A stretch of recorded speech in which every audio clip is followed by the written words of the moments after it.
Hello. The following opinions in this video made by myself are just that, opinions, and they are slightly exaggerated for the sake of comedy. Now, Doctor Who fans, I know we can get a bit temperamental over the state of the show and our likes and dislikes, but try not to get offended by what I say in this video. Again, it is slightly exaggerated on purpose. So, with this little disclaimer out of the way, I hope you enjoy my little rant.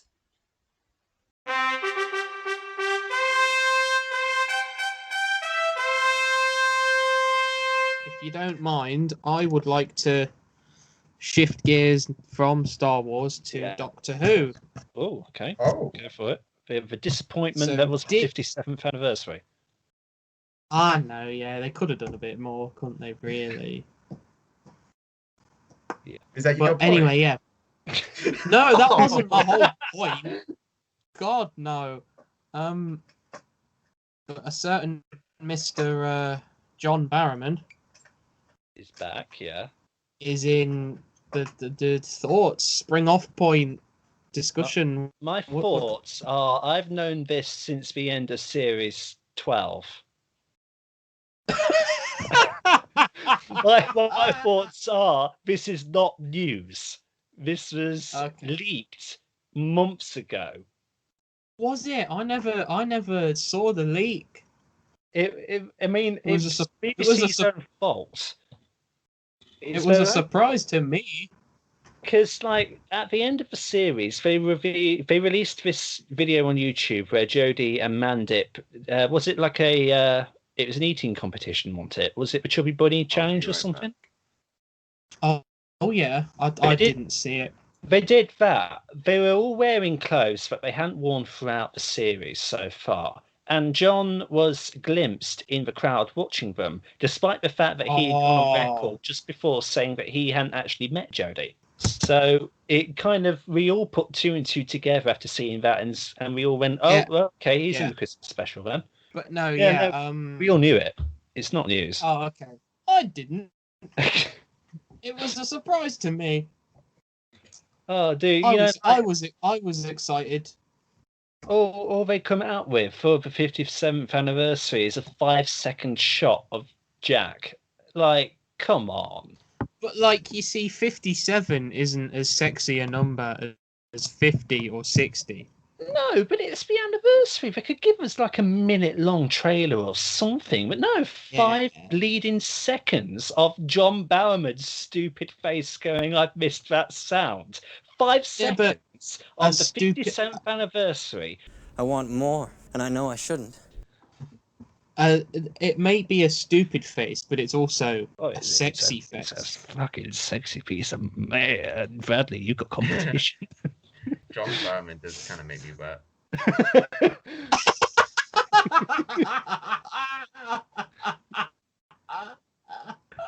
Wait, I'm going to be really offensive right now, but I have not heard anything about Doctor Who. Is this shit still happening? When's the new season? Or is it already out? Dude, No. join the fucking club. Join the goddamn... Wait, are you serious? Right, so there's a festive special at some point.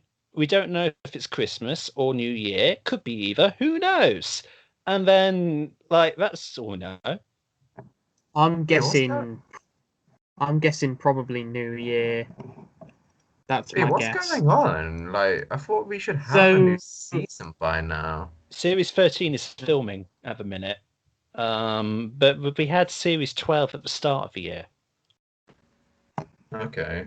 Is that with Jodie? And then at the end of Series 12, a few miles away, I heard a distant explosion sound because Lawrence exploded with rage.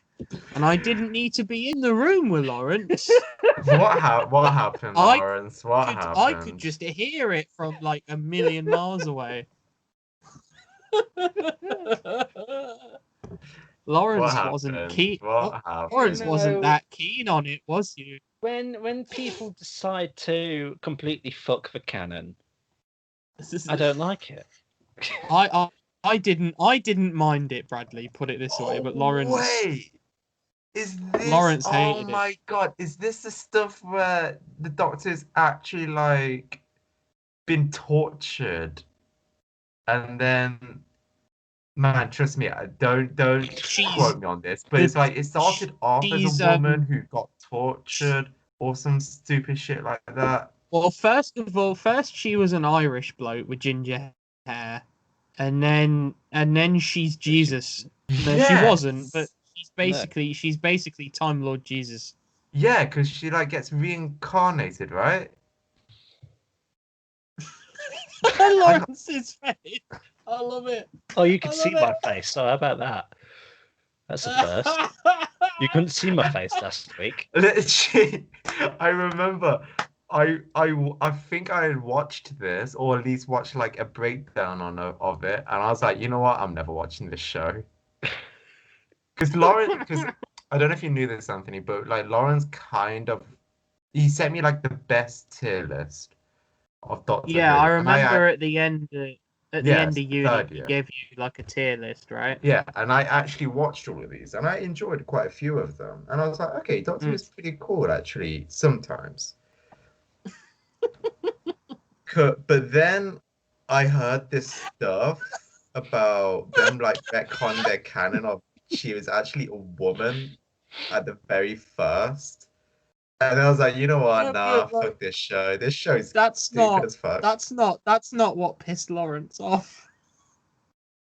I can see his face.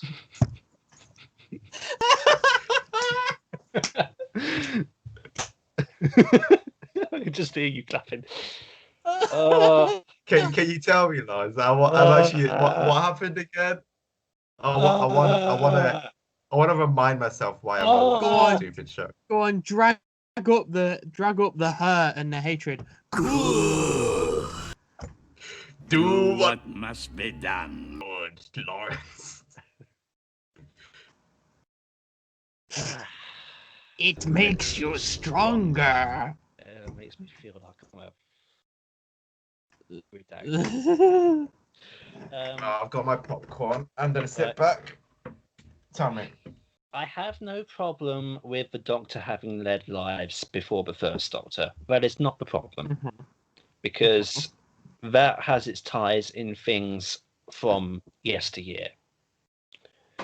My problem is the fact that they are now the sole basis for regeneration as a concept. I don't like that. Yes, that's it. Now, the whole thing about the Doctor living lives before being the Doctor, as we know them, in principle, I'm fine with it. I don't like the execution as to how they did it in the show itself, when they had another means of doing it that was readily available to them, which if they'd have followed that, fine.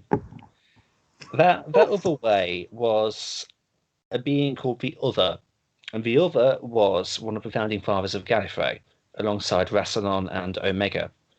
Rassilon was responsible for coming up with regeneration, Omega was responsible for coming up with time travel, and the Other was just there. And the way it used to go is that the Other got kind of fed up with Rassilon's rule and decided to throw himself into something called the Looms, which is what Gallifreyans are born from. And whilst in the Loom, he was reincarnated as the Doctor. So the whole concept of the Doctor having another life before being the Doctor isn't anything new. But I prefer the concept of the Other to the Doctor still being called the Doctor and having a TARDIS that is a police box before William Hartnell. If the fugitive Doctor, Ruth, went by the name of the Other, and if her TARDIS didn't look like a phone box, I'd have no problem whatsoever with that side of things. Chibbers just decided to make it a little bit more complicated. And, he probably did that just for the whole identification thing, so we can go, oh, the Doctor's lived another life before being the Doctor. But then there's the uber fanboy in me being like, well, it shouldn't be called the Doctor. Just Mm. the other is a thing. Just make it the other. I can see why you've done it like that, but fuck you. Mm. But it also, but the idea as well. I'll save Lawrence from having to relive that. The other thing as well is that one of the key points of Matt Smith's regeneration into Peter Capaldi was the fact that he only had a limited number, and an external force had to allow him to be able to regenerate more. The Give him TARDIS. a new cycle. Right. But yeah, the Time Lords do that, yeah. But like what the Timeless Child then did was say that, well, no, the Doctor has an infinite number because they're the source of regeneration. Yeah, so the Doctor is actually like I always remember this. I don't know why, but it was tortured, right? And then like began regenerating. I don't know why I remember it like that. So the Timeless Child came through a portal from another dimension, which I hate that as well. And it was picked up by this new character called Tecteun, who never existed before. And one day, the Timeless Child fell off a cliff and regenerated. And Tecteun was like, huh, I wonder what this is all about. Oh, I guess I'm just going to make this child a science experiment, continuously kill them so they keep regenerating so I can figure this stuff out. And then she goes, oh, I figured it out, apply it to myself. Hey, I'm just going to regenerate into a bloke. That's fine. And that's how it all kickstarts. And I don't like it.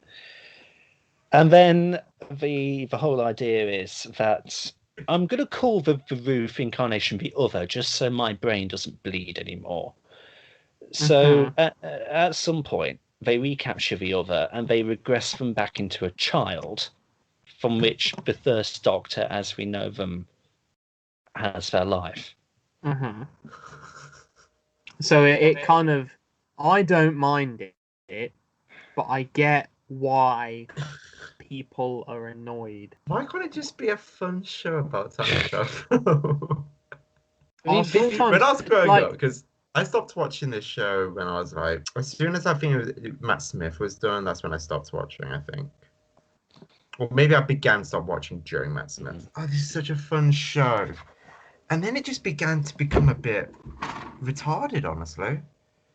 You know, like, it just became a bit like, it felt like I was reliving the same time every season. Okay, I know the end of the season is either going to be the Daleks or the Cybermen.